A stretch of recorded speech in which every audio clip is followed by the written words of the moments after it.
Before we begin, we want to let you know that some sensitive content is discussed during this episode, including that of sexual abuse. So please make sure to take care of yourself while listening.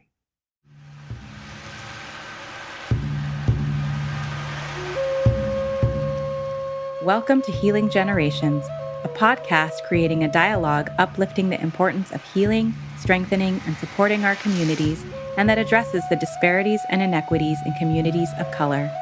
Healing Generations is brought to you by the Healing Generations Institute, a collaborative initiative of the National Compadres Network and the Brotherhood of Elders. Be sure to subscribe to stay up to date on our new releases.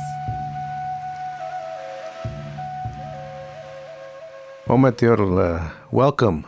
This is Jerry Teo from the Healing Generations Institute on behalf of the National Compadres Network and the Brotherhood of Elders. And we thank you for joining us today, and we want to welcome you with all the blessings that you bring. As we do that, we acknowledge Creator and all the ancestors from the past and our present ancestors that you carry as well.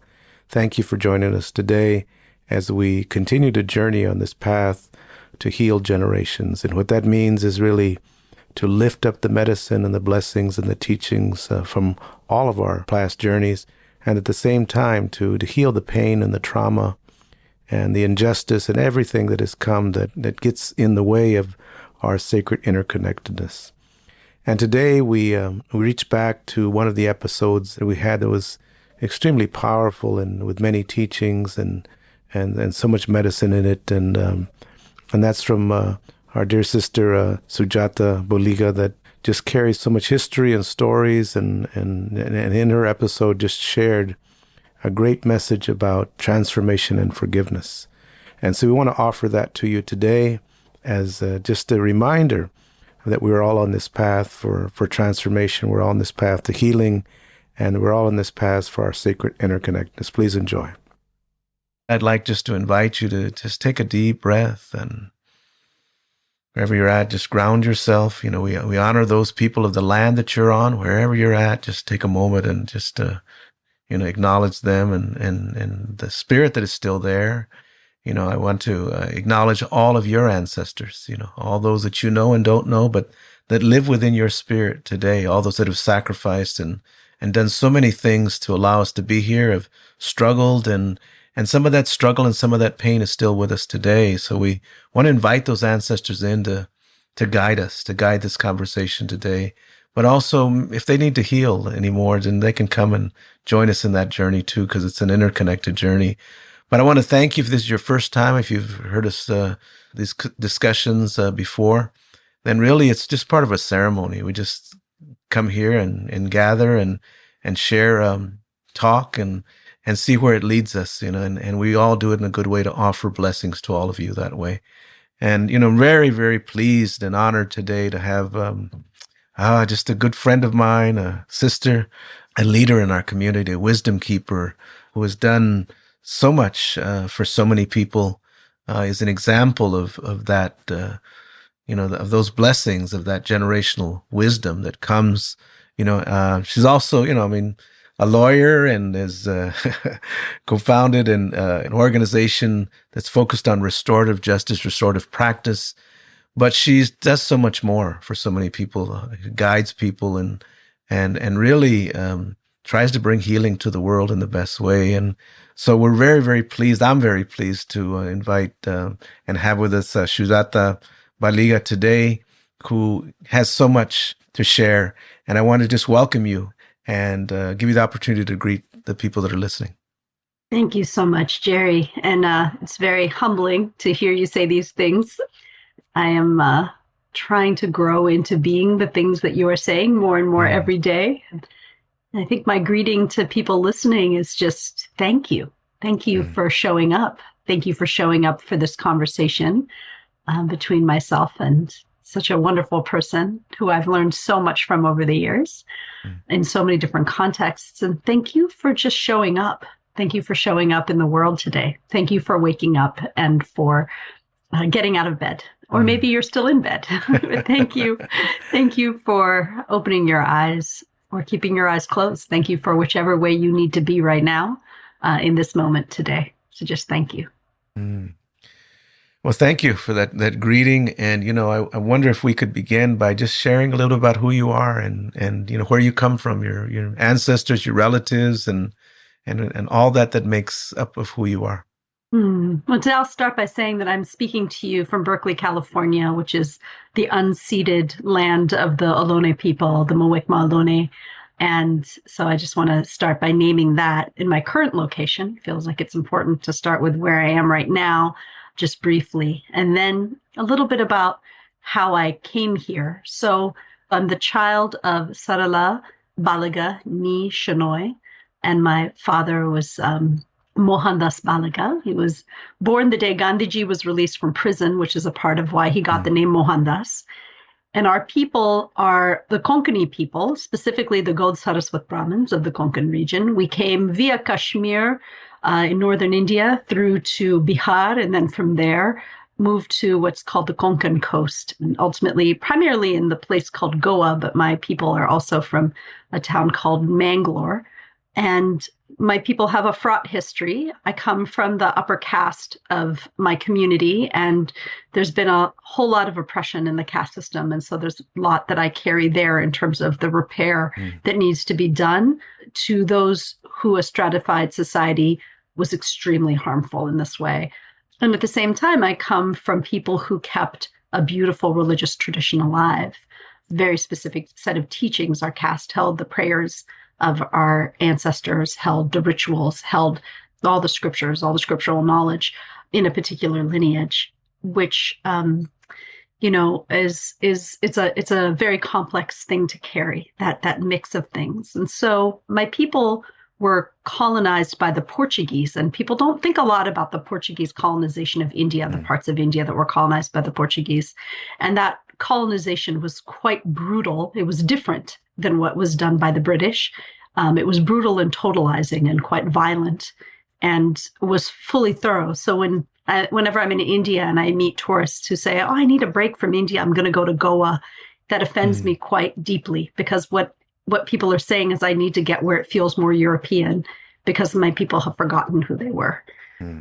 They were fully culturally erased. And then there were those of us who fled and became a diaspora across South India and ultimately across the world. And so I have family on every continent.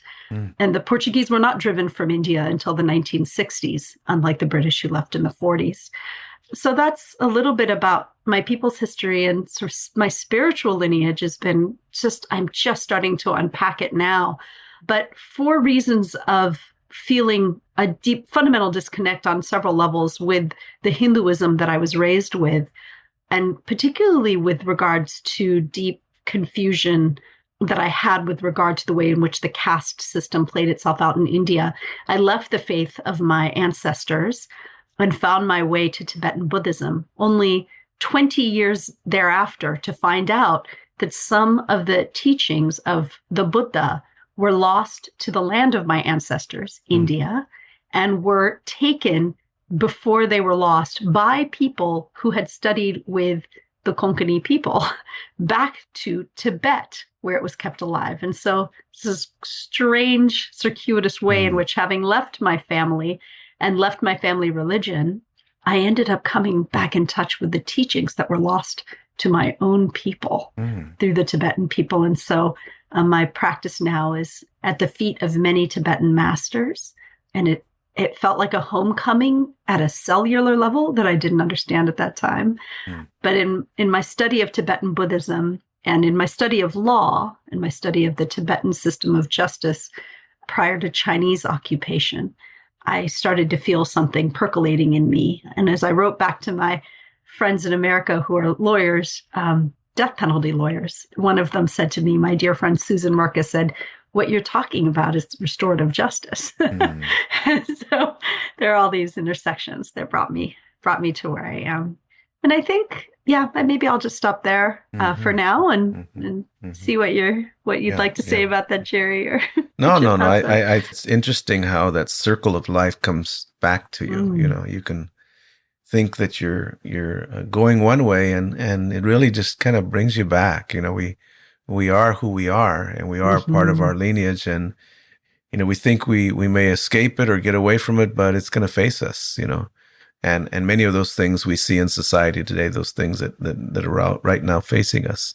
I'm sure in order to be able to survive and get through this journey, you've gone through a number of teachings. There's been a number of challenges. Can you share some of those teachings and those challenges that really have given you insight into, people and their struggles and their woundedness and maybe the hope to heal? Thank you for this beautiful question. So, I was born in rural Pennsylvania, and my mother didn't want to be in this country, but my father insisted that we stay here. And so there was a lot of back and forth when I was a child for lengthy periods of my childhood. And every time we left India, I felt fundamentally disconnected from myself and from my people and from a more collectivist way of living, right? With multi-generational homes. Everyone cooked together and ate together and prayed together every night, this huge, beautiful altar. And the children were responsible for gathering the flowers from the yard to bring to the altar. And we all knew the same prayers. We all spoke my first language, which is Konkani. And I think that one of my greatest sufferings has been being disconnected from where my body was essentially intended to be, right? And at the same time, I really understand why my father left and what he was looking for. And I really understand the suffering of his life of not having found it in the United States. And I think that he was looking for a more egalitarian society. And I think that there was something about individualism that drew him. And that I think he saw the downsides of some aspects of collectivist societies and very collective families that have certain expectations of how everyone ought to be. And so that was one of the biggest sufferings that I think I've experienced in my life. And my father had many other sufferings. And tragically, having not healed his own traumas, he passed them on to us. And the greatest one, although in general, we kind of lived in fear of him in some ways all the time. I was quite a spunky and oppositional child. And so other ways of sort of suppressing my mother or my sister were ineffective on me. And so my father ultimately began sexually abusing me. And so I lived with that for many years. In the beginning, I think it was subtle and confusing. And it hadn't reached a point of extremity such that I could, and not to downplay any of those things, that you should never touch a child inappropriately, period. But I didn't understand it to be abuse until I started to develop into a young woman in my early teens. I was like, what is happening? What my father's doing to me is wrong. And so, I kept it to myself, but I spiraled into an unimaginable depression and self-hatred and a lot of self-harm, cutting myself, suicidality, but was sort of externally trying to manifest as this, good Indian girl, trying to get good grades, trying to, go to all these vocal competitions and playing the violin and doing all the things I was supposed to do, but I wasn't doing them well. And I was starting to suffer, and my grades were suffering, and my singing was suffering, and my life was suffering. So that was an incredibly brutal time in my life. And there was no one I could turn to in rural Pennsylvania because my family experienced quite a bit of racism. And so for me, having no one to turn to, having no one to tell, when I would intimate that something was wrong in our family, I could feel people, that the racism was coming up. Like there was an expectation that there would be something wrong with our family because we were immigrants, and so I knew to keep my mouth shut. And so I suffered in silence until he passed away when I was 16. And I think that that's the other great trauma of my childhood, really, in addition to the racism that we were living with, which was truly brutal. The loss of my father was actually devastating. And even though there were times when I had prayed for his death, when he died, when I was 16 years old, I think that was maybe the hardest thing, because I believe that there would have been a possibility to heal our relationship, and his death took that chance away in this lifetime. And so I believe that it will heal. It is already healing. It has healed so much even since he's passed. But I wish for him to live so that we could heal it. And so those were some of the greatest struggles that I had. And I think with regard to my father, there's a word that I learned actually from reading a book called No Future Without Forgiveness by the Archbishop Desmond Tutu about the truth and reconciliation process in South Africa. And in that book, there's this word Ubuntu, and it means I am because we are, or a person is a person through other people. And I love this word so much. And I think it became very clear to me when I was thinking about this word that this was so true about my relationship with my father, that I couldn't make him just purely evil, the offender, the bad guy, on a number of counts, in part because our relationship wasn't purely terrible, that it was complicated, and that there were many ways in which he was a very good man and a good father. And so I think what this word said, I am because we are, or a person is a person through other people. I mean, this was literally, in my case, because I am his biological child, literally true. I am because my father was. Both my struggles and my blessings and my very existence, I am because he was. And I couldn't erase him, because then I would have to erase myself, or half of me. I also am because of my mother. Yeah. And so that was a huge lesson. That's a huge thing that I have had to, there's an incredible gift to unpack for the rest of my life, box inside of box inside of box, and that gift. Yeah.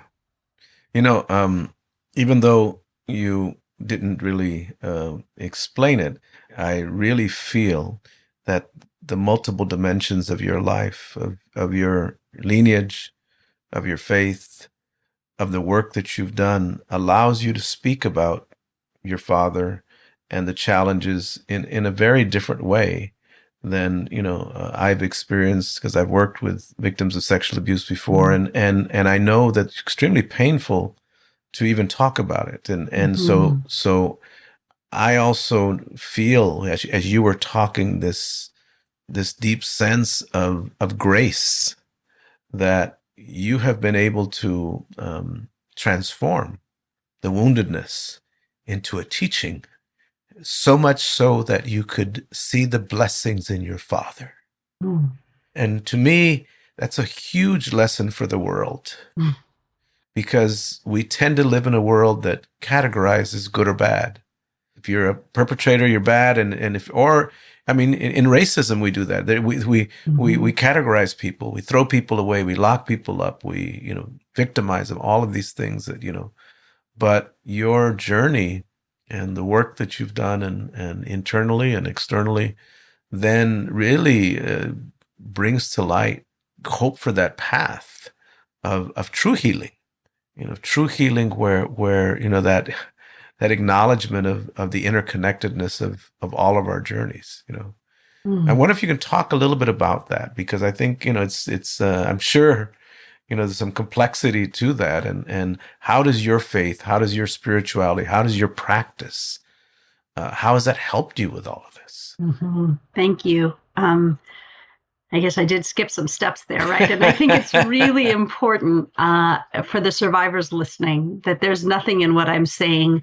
I need you to know that, your journey is your journey. And if you are filled with rage at the person who harmed you, and if you need to not even say their name or not even think about their humanity at this stage in your journey, I honor that. And this took a long time to come to this place in my life. And it suits me. It suits my temperament. It suits my journey. This is my journey. This is what I am walking. And, I share it from a place of hoping that whatever our journeys are, the more that we can share them shamelessly, the more that we can speak our pain and our transcendence in all the ways that transcendence is possible, then we are being lamps on the path to one another. And so that's, what I really hope my sharing can be helpful in that way. But yeah, there was definitely some help along the way from my own spiritual path. And so, I alluded earlier to the fact that I left Hinduism, and in part it was because the questions of caste I read Swami Ambedkar's Annihilation of Caste, and I was deeply moved by it in my late teens. And I had a question about whether or not I could remain in my faith. And I started to become interested in Buddhism, but I realized in the same way that I toyed with Christianity earlier in my life, that my conversion for political reasons didn't feel honest. I wanted to ultimately convert for spiritual reasons, if I were to ever convert. And so I abandoned Hinduism as much as one can as a cultural Hindu, and was sort of floating with rudderless spiritually, because I'd been an incredibly religious child. Like I was, memorized all my prayers in Sanskrit and did my puja every day and knew all my prayers and practices, but I don't think I ever fully believed them, because I kept praying to this God to save me from what was happening to me. And I just never really had the faith, or I had faith, but it was crushed by that the answers never came in that way. And that wasn't my journey. And that's what that was.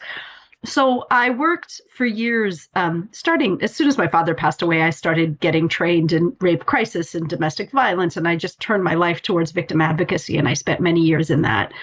And a couple years after college, I had moved back to India with my then boyfriend, who was a wonderful person.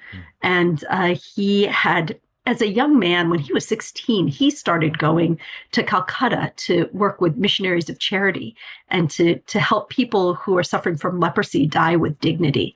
And he took me along when we were just friends before we ever got together. And this is when we were younger. And then, we ultimately became a couple, and he started working in trafficking in Mumbai. And I said I would come with him to help. And I got there and I started witnessing the suffering of that whole complex phenomenon that is trafficking, primarily of Nepali girls, into India, and just the whole mess of it, the way in which there were police officers involved in the whole process, and all of it. It was too thick for me. I was 24 years old at the time, and I was just unable to hold all of the horror and the complexity of what was happening there. And I really had all of my own unresolved traumas and no spiritual path. And so I had a complete breakdown during that year, just totally psychologically, spiritually lost. And I ended up going backpacking by myself. And it was somewhat a suicidal journey, I think. I just wandered off, and I was told so many times by my relatives, you can't travel alone in India as a woman, and this and that and the other. And I certainly had my troubles, but I landed in a town called Dharamshala, which is McLeodganj, Dharamshala, that area where the Tibetan community lives, the Tibetan community in exile. And through my connecting with a family there that I just got to know a little bit, they suggested, in the course of our conversations about the unbelievable traumas that their family had lived through in their process of escaping Chinese-occupied Tibet, I ultimately shared with them what I had lived through, what my rage was about. And I was so moved by their ability to forgive or to practice forgiveness. And I was so confused about what is that? Like, how do you forgive ongoing atrocities? And I could never forgive what my father did to me. And they suggested that one of the people literally said, you should ask the Dalai Lama. And I was like, how does someone ask the Dalai Lama a question? Like, how does that work? And it turns out that, this totally humble family living in this teeny tiny they run this guest house, and they're all crammed into these 2 rooms. It turns out one of them was a protocol officer for the Tibetan government in exile. And he gave me some advice about where to drop a note off for the Dalai Lama at his compound, which was like 15 minutes away. And so I walked down there, tore a page out of my journal. I wrote a question or 2 for His Holiness, and I dropped it off at the compound. And a week later, I was sort of ushered into that whole, to the back of that office and offered an hour with the Dalai Lama. Wow. And so a week later, I had an hour-long conversation with His Holiness. And in that conversation, His Holiness gave me guidance about how to forgive. But it was only because I pressed and pressed and pressed and pressed him. And he shared so deeply about his own journey of escaping the Chinese occupation. And I mean, he was just so incredibly generous with me. And I was this angry, like seriously, mentally and spiritually unstable 24-year-old child. And his compassion was boundless. And at one point when I was pressing him for advice, he said the most important thing that has ever been said to me. I was demanding an answer. How do I forgive? You've forgiven those Chinese, government officials who lied to you. How can you've forgiven so much more harm than I have experienced in my life? How do I forgive my father, who I also partially love? Like, how, give me the advice. And he leaned and he took my hands, looked me in the eyes, and he said, do you feel you've been angry long enough? Mm. And that question was the greatest gift I've ever received. I mean, it was permission to give him an honest answer about where I was on my journey. The Mr. Forgiveness did not require me to be anywhere other than where I was. And it literally opened the door to the possibility of forgiveness. Wow. So I didn't forgive that day.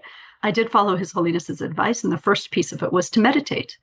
He said that I had a very, very bright mind that was completely out of my own control. And he said that was the basis of my rage, And so raging was unhealthy. I had migraines. I had stomach problems. I had all kinds. I was a disaster.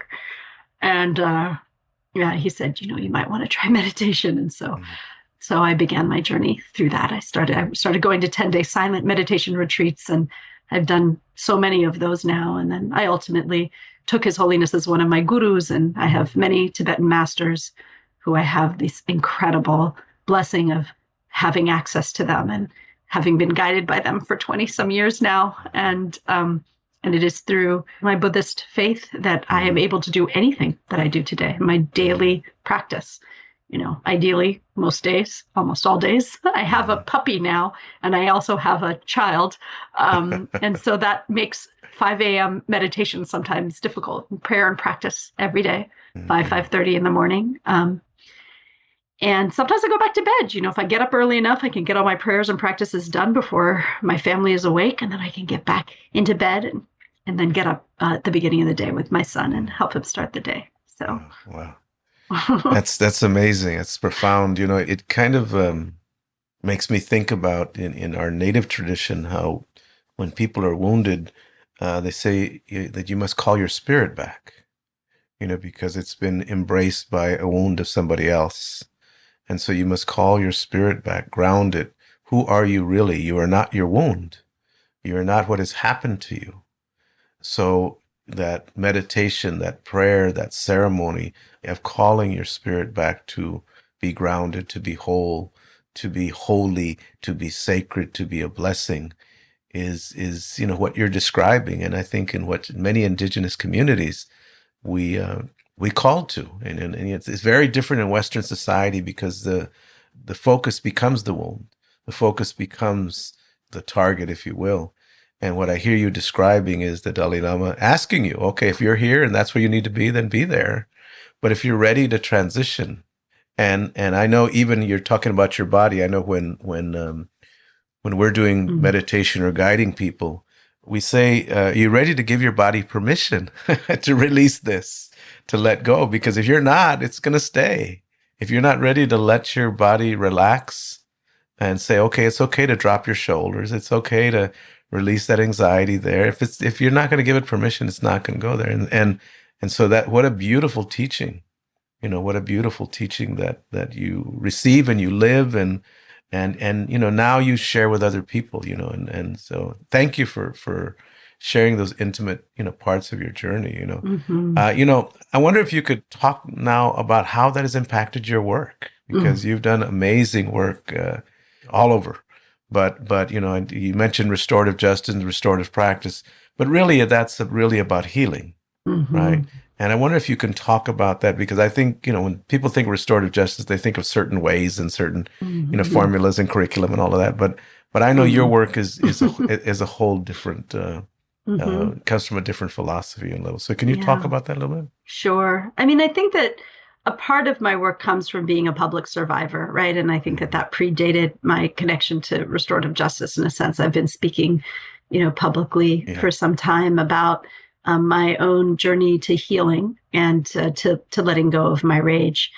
And I do think that it starts with this feeling that, or this knowledge of what we call Buddha nature, right? Which is that its fundamental primordial mind is actually always untainted by all these things that happen to us. And that it's our ignorance about the way in which the universe actually operates, which is interdependent. And ultimately, everything is changing. And everything is created by infinite causes and conditions. And this is beautiful mystery of this continual, constant, infinitely co-createdness that we are all in, that leaves us fundamentally unsullied by the things that have been done to us and even by the things that we have done to others. And so we're going to go very far astray from what we truly are if we get too fixated on those things. And again, I don't want to downplay the amount of work that we need to do in very specific ways about the things that have happened or that we've done in this lifetime. But I think that that's sort of the starting point for my thinking around restorative justice, right? And I think that some of the Western formulation that you share, there's this way in which we talk about victims and offenders and a victim-offender dialogue and things. And I'm not trying to downplay any of those models. I know that they've been beneficial to people. But to me, ultimately, I don't believe in any of those words. I don't call myself a victim. Sometimes I say survivor, sometimes for political purposes when people are saying, well, the victims lobby wants this or that. I'm like, do we? Did you ask any people of color if we really want more prisons? But, I think any of those labels leave us really fixed in time. And I think my work around bringing people to dialogue, to circles, to conferences, to whichever approach and whichever cultural approach feels most appropriate for your own community, because there's so many different ways to practice restorative justice or to walk restoratively, right? Is that ultimately, I hope that it's going to be an experience where people realize that we don't have to have like good guys and bad guys, and that we're really trying to get rid of this notion of us, them, victor, vanquished, the way that, I'm a former public defender. I know what it's like to be in court and to see the two sides and to know that, then I would have to have two sides within me. I know that I have done incredible harm in my lifetime to other people through careless words, but actually through careless actions and even purposeful actions, right? And so if I'm supposed to be this perfect victim, then do I get to actually be a whole human being? And when someone has done some unthinkable harm, does it erase the suffering that they have experienced? So I've never been inside a prison and talked to anyone who's done anything terrible that hasn't had so much worse happen to them, right? And so to try to make people all one thing is not okay. It's actually just wildly inaccurate. And at the same time, when people cause harm, that there's accountability that needs to be there, right? There has to be an opportunity for repair and healing. And what I think the community's responsibility is to create spaces in which people can take full responsibility for what they do. So my work has been, it's been sort of in these two different buckets. One is the one in which I operate in relationship to the state and the systems. And I have my lawyer hat a little bit on as I do that. I try to figure out, how can we create a diversion program for young people who are getting incarcerated for things where we actually, if we worked with the people that they harmed, that, for these even quite serious felony cases, we could actually bring them face to face for a dialogue, and the community could support this young person to repair the harm to the person that they've, to repair the harm directly. And all of this could be done instead of charging a child with a crime or an adult. And how do we work with the district attorneys and the public defenders and the community-based organizations to try to set those systems up, right? And then leaving that more sacred work to the community-based organizations to do. And it's complicated because the dance there, when you're operating in relationship to the state, it's always been my struggle, my deep struggle about how do we secularize sacred teachings in a way that leaves them sufficiently sacred so that they're still the medicine. And I struggle with this in the Western manifestations of things like mindfulness and yoga, and none of that is the Dharma, right? You can't call yourself a Dharma teacher because you're teaching people how to breathe, and you can't call yourself, a yogi. You don't really know what any of that actually means. And at the same time, people learning to watch their breath is a wonderful thing. And I would want everyone to have that. The positions that we put our bodies into when we go to a Western yoga studio is actually strengthening your body. That's good, but how do you do it in a way that's not disrespectful? So that's sort of the dance on the state connected side of the work. And then also a dance around how do we create these processes in a way that it makes sure that the people are protected from the state, right? Because being in the circle can be a truth serum, right? And then you confess everything. But then what if the system then tries to use that information, right, against you if the thing ends up in court? And so sometimes I have to have my lawyer brain on to protect that stuff, make sure that the district attorneys sign a document that protects the participants from using the information in court, those sorts of things. And then the other part of my work has been working at more the community-based level, just more directly. When there's somebody who's been raped by someone, they can call me and people know to call. And sometimes I bring those people face to face and just have a dialogue completely off the grid. Like, don't call the cops, call me. I'm not actually advocating that because I don't have the time and energy for that anymore. So please don't call me. But, occasionally I do. And I've helped sort of guiding some folks through their own journeys of developing their own chops for facilitating those dialogues directly. And so some organizations I work with, and because I will say no these days, because I'm trying to write some books and things, and I say, I can't, but here's somebody who might be able to, here's somebody who might be able to. And hopefully sooner than later, all those places will be able to hang out a shingle and say, we're here, and we're here so that people can actually have a direct dialogue without any engagement with the state. And that's deeply, it's exciting to me. I'm very hopeful about that. Well, what you're talking about is about healing. How do we heal, each other? How do we heal communities? How do we heal families? How do we heal the world? And I think, contrary to, even though everybody's using the word healing now, right? I'm not sure they're speaking about it in the same way that you're speaking about it. I mean, they're talking about it in a systematic way many times. It's not, because the true healing really means a transformation, not only of people, but of systems and the whole universe is how we even approach life, right? So I really appreciate you lifting that up and you really pointing that out, that can happen and that has happened. And part of your work has really been to manifest that, and that type of work is going on, and you and a whole number of other people that I have, come to know are really on this healing journey of really trying to create space and processes for us to heal these generations of woundedness and trauma, but also to bring the light, the medicine that is within all of us, I'm wondering as we close today is if you would just share some advice, some counsel, some wisdom, whatever comes through you that you'd like to offer, especially for that next generation that is coming through. We're kind of moving a little bit to that other side, getting a little bit older in our journey, and we need that next generation to come up, but we don't need them to go through all the stuff that we went through or have to battle. What kind of counsel or advice or blessing would you offer to them? Yeah. So when I was a young one, before my father passed away, I spent all day, every day practicing singing. And I have a set of pipes. I have a good set of pipes. And I was being sort of wooed by all these different music conservatories. And I was going to be an opera singer, if you can imagine. Wow.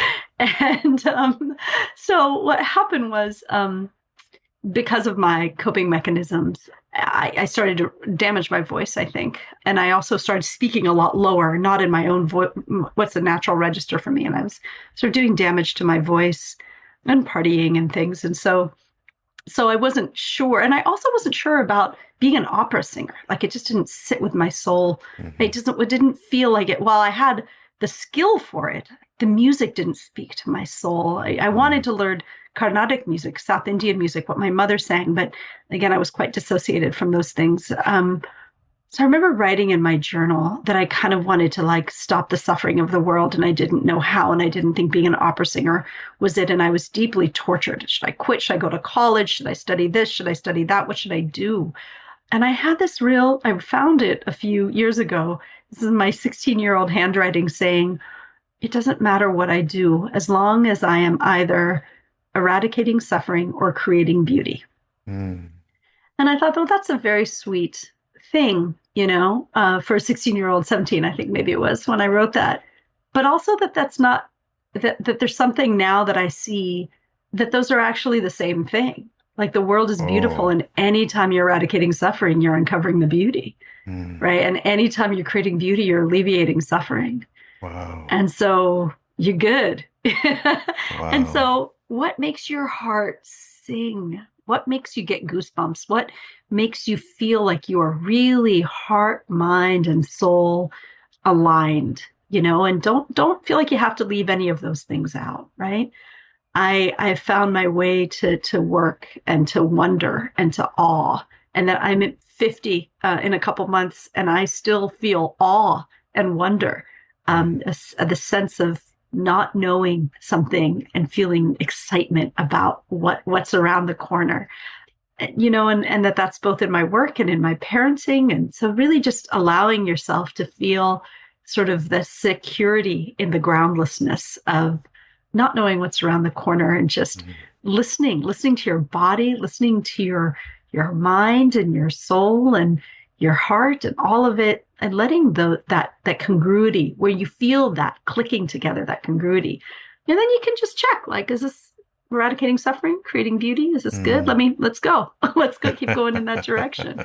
That's what I would say to young people out there. And also, I think that if, we all have our trauma to heal. So many of us have been through so many things, and so many people have had to live through things too young, Yeah. And there are many, many times in my life where I have dropped out, where I walked across India for a year once when I was younger, right? I didn't go straight from college to law school. I didn't do the things, if there's a family business that you are expected to try to have some dialogues with your family and say, I need some time. I need a pause. I need to know myself better. I need to, walk the earth. I need to get more clear. I need to do a bit of a walkabout or a healing journey of my own. I got a lot of pressure along the way to keep going and do what I'm supposed to do in a particular order. And every time I didn't, because I was listening to this, my heart and my mind and my body and everything saying, don't do that yet. Maybe you'll still do it. Don't do that yet. It's always been a blessing that I waited. It's always been, I didn't miss anything.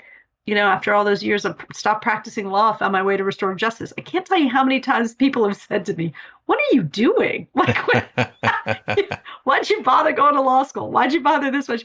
It's just been from blessing to blessing to blessing. And so that is, I guess that's what I'd say. Just listen to the wisdom within you. Yeah. And that is deep wisdom. That is deep wisdom that you're sharing, about looking at helping people to ease that suffering, but contribute to the blessings. And that journey is, is sometimes a circular journey or a winding journey that has different rhythms to the song, the song that you were talking about. It comes with different rhythms, But certainly, what you have offered the world and what you have contributed to the world with your life, with your teachings, with your honesty, with your truth, has truly been a blessing to all of us. It's been a blessing to me, and it's been a blessing to so many people that I know, that when they refer to you, you can feel their spirit light up, So I want to thank you. I want to acknowledge you and your ancestors, that have contributed to your path and who you are, and really appreciate you for your voice and for your spirit and for your honesty and for your work and for your example. Thank you so much for all that you do and all that you've done and all that you're going to do. But thank you for spending this time with us today. Oh, thank you, Jerry. What a blessing. And I am just breathing as you are saying these kind things to me, and just trying to let them sink in a little bit. So thank you. I want to invite the listeners, to take a moment, before you go on to your next Zoom call or your next checking email or whatever you got to do. Just take a couple of moments and sit with the teachings and with the blessing and with the vibration that you heard today. How does it impact you? How might it contribute to your journey? How might it enhance, who you are and what you are, to recognize that you are sacred and a blessing just the way you are, just right where you are right now. I want to invite you to continue listening, share this podcast with others, and give us some feedback too. We're always learning, we're always growing, and we're always open to continue this path, as the true goal is lifting up those ancestors' medicine and teachings and healing the generations of pain. Thank you very, very much, and have a beautiful, wonderful, blessed day. Classico Bali. For more information about Healing Generations and the Healing Generations Institute, visit nationalcompadresnetwork.org and be sure to subscribe to stay up to date with our new releases.